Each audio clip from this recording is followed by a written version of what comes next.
अपने आसपास का नेबरहुड देखेंगे, अपने आप आसपास का पड़ोस देखेंगे, तो कोई भी कंट्री स्टेबल नहीं है, कोई भी कंट्री स्थिर नहीं है सिवाय अपने देश को छोड़ के। चाहे भाई अफगानिस्तान को ले लीजिए, चाहे भाई बांग्लादेश को ले लीजिए, चाहे भाई नेपाल को ले लीजिए, श्रीलंका को ले लीजिए, पाकिस्तान को ले लीजिए, सारी नेबरिंग कंट्रीज बहुत उथल पुथल के दौर से गुजर रही है। तो उसके परिप्रेक्ष्य में हमारी जो स्वतंत्रता है उसकी महत्ता और बढ़ जाती है। आप देखिए कहीं डेमोक्रेसी का अंत होता चला जा रहा है। और रिसेंटली जो उदाहरण है बांग्लादेश का, खुलेआम जो तबाही का माहौल है, जो मंजर है, वह दिखाई देता है। तो कम से कम इस जो नेबरहुड हमारा है उसके परिप्रेक्ष्य में हम लोगों को यह समझना होगा कि हमारा जो आज़ादी का महत्व है यह बढ़ जाता है। और आज़ादी का जो भी तत्व है, जो भी ये हमारी रगों में विद्यमान है वैदिक काल से ही। हमारे समय तो पूरा वैदिक काल में ही हमारे यहाँ गणराज्य की व्यवस्था थी, हमारे यहाँ सभा के माध्यम से ही शासन संचालन की व्यवस्था थी, और कभी भी राजा को निरंकुश होने का अवसर नहीं दिया गया। हमारे यहाँ शुरू से ही एक सामंजस्य, भाईचारा और लोकतांत्रिक व्यवस्था हमारे समाज में राजनैतिक रूप से विद्यमान रही है।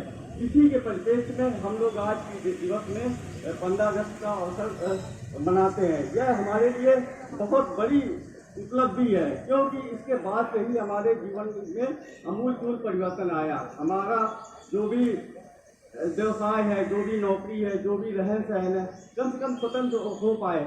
आप ब्रिटिश काल में जो भी हम लोगों पे अत्याचार हुए, देशवासियों पे अत्याचार हुए, और कहीं कोई डेवलपमेंट नहीं, किसी का भी व्यक्तिगत विकास कहीं कुछ नहीं, सिवाय उन लोगों ने देश का शोषण किया। और हम लोगों ने 1947 के बाद अपनी शासन व्यवस्था को संभालते हुए देश को निरंतर ऊंचाइयों के पथ पर ले गए।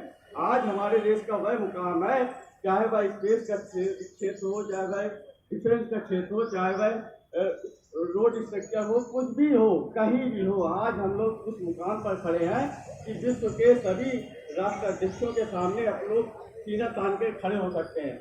आज कोई भी कंट्री इंडिया की इम्पोर्टेंस को इग्नोर नहीं कर सकता, हमारे देश की महत्ता को नगण्य नहीं मान सकता। हम लोगों ने बहुत अच्छा मुकाम हासिल किया है, लेकिन असल में ज़रूरत है कि हम लोगों को और भी ज़्यादा आगे बढ़ने की ज़रूरत है। देश में और भी ज़्यादा चुनौतियां हैं, चाहे वह नक्सलवाद के रूप में हो, चाहे वह आतंकवाद के रूप में हो, चाहे वह शिक्षा के रूप में हो, चाहे वह जनसंख्या के रूप में हो, बहुत सारी समस्याओं का सामना करना है।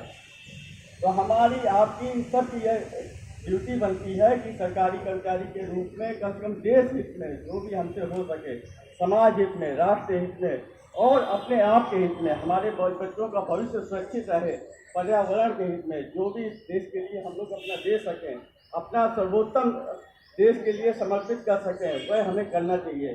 क्योंकि इस जो स्वतंत्रता दिवस है इसकी महत्ता बहुत ही अपार है, इसका कोई भी तुलना आप नहीं कर सकते। आपको जब भी इसका महत्व का संज्ञान लेना हो तो आप जो भी ब्रिटिश काल में हम लोगों पे अत्याचार होते हैं पूरा इतिहास पढ़िए, बहुत बड़ा